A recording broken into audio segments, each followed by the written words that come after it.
I want to bring in our reporter panel, Daniella Diaz and Evan McMorris-Santoro. Both are reporters for NOTUS. Remember, that is news of the U.S.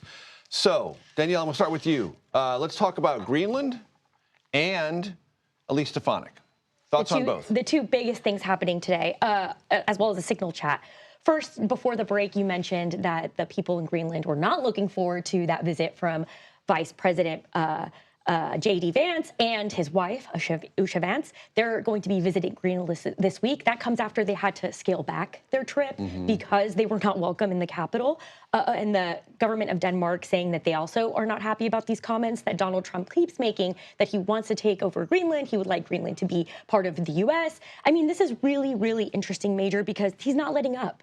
Some folks think that this could be possibly part of a bigger strategy, national security strategy that Trump is doing. But the fact that Vance is visiting Greenland shows that this might be a serious inquiry that they're making and trying to, ease relations with the people of Greenland, the government, Denmark, in an effort to continue their efforts to take over. Right. And what about Elise Stefanik not being any longer a nominee for U.S. Ambassador to the United Nations, but back in the House and looking for a spot in the leadership, which has already been filled? Look, we haven't seen Elise Stefanik in person since the announcement, but I can bet that she's probably not the happiest person as of this moment. She, of course, was hoping to resign from the House to become the ambassador to the UN. She had her confirmation, her hearing date or her nominations set, vote set had not been on the calendar just yet, but she was hoping to have that role and was really looking forward to it. Anyone that talked to her knew that. She would tell you that herself.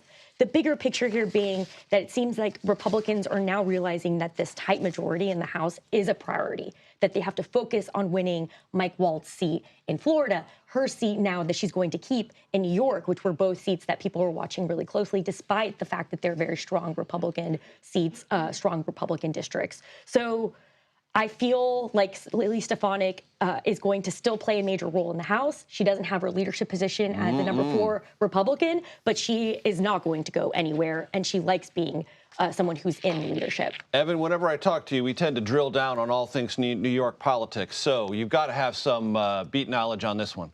Let me first just say your viewers have been now subjected to the NOTUS A team. Now strap in for the NOTUS B team. No, actually, That's not true. Not true. Actually, it's quite fascinating that you say this because on my way over here, actually, I got an email from the Democrats here in New York who looked at the Stefanik situation and immediately turned it into a domestic political situation, which of course it is, as Daniella mentioned, right? This whole goal of passing this massive tax cut and spending plan that Trump wants to do is sort of the reason why we've seen this change. Well, Democrats weren't talking about the idea that there's still not a UN ambassador. They're talking about this bill. They're talking about the fact that having her in there makes it maybe more likely this bill passes and puts more pressure, actually, Democrats say, on other Republicans here in New York who are hoping to have a good year next year here and hoping to have a good year this year, maybe possibly this year here, that this bill that is the center of all of this, that may end up, affecting things like Medicare, Medicaid, popular programs that may need to be cut by this administration in this bill. That's what they're talking about, and they're talking about Stefanik. They're talking about the bill that may be going forward and what impact it might have on people, regular Americans. Foreign policy is really not the focus that we saw so far today.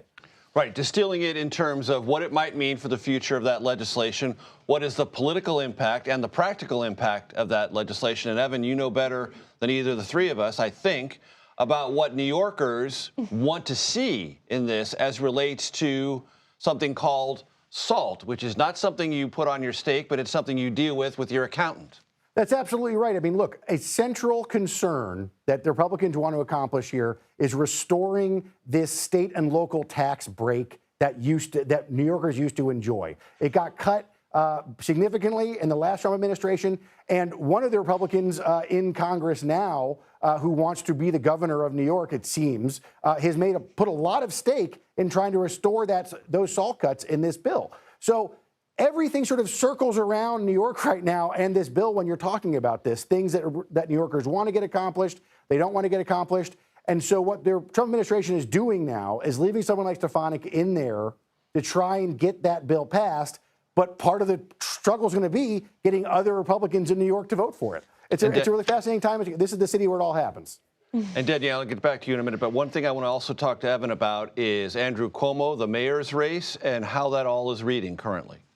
Well, look, we've seen some early numbers that show that Andrew Cuomo, who has huge name ID, is doing very well in the early iterations of this mayor's race. But there are, of course, like 1 billion candidates running for the Democratic nomination. Just under 1 billion. And, well, yeah, maybe, so 995,000, something like that. And as we've seen here in the past, right, the challenge with the New York election process is that in the primaries, and only the primaries, New York voters are asked to use this multi-candidate, jungle primary voting system where they sort of rank the candidates that they want. And we have seen in the past that even with poll numbers and people doing really well, that ranking system can really change things around really fast. We got the mayor we have now, Eric Adams, partially because the ranking system sort of kicked it over to him, despite the fact that he was not the most popular candidate in a lot of people's minds. So it's early days. Cuomo is running hard on the idea of being able to fight with Donald Trump, being able to look back on his record. But this is one of the wildest campaigns you're going to see is going to be the one in New York this year, and it's only got a few months to go. Excellent. Danielle, I want to ask you from your perspective on House Republicans, the conversations they're having with Senate Republicans, the future of this bill. Does this Elise Stefanik move have any contours to it that feel like a panic button? Look, I think I was just on the Capitol Hill just a few hours ago talking to House Republicans. I talked to Leader Scalise about specifically the budget bill and the priorities right now with trying to reconcile the differences between what Senate Republicans want to see in this bill and what House Republicans want to see in this bill. It's very typical House versus Senate, what's taking place right now on the Capitol. Senate Republicans are trying to move through their very thinner, skinny budget resolution that, of course, doesn't include any tax cuts.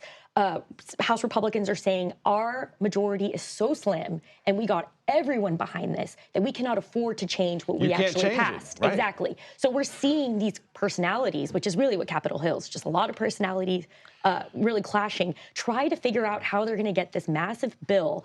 First of all, the framework ironed out because they haven't even been able to do that. And then imagine writing it. And, Evan mentioned, of course, those crucial Medicaid cuts that Democrats are talking about in New York and everywhere. As we're seeing people go to the town halls in their districts, they're going to go to an April recess for Easter break. We're going to hear a lot of Democrats talk about what potential Medicaid cuts to be, and also Republicans defending the fact that there won't be Medicaid cuts. But where are they going to get those cuts from? They have $880 billion. They need a cut. So they got to find them somewhere. They've got to find them somewhere and somehow. Daniella Diaz, Evan McMorris-Santoro, as always, thank you.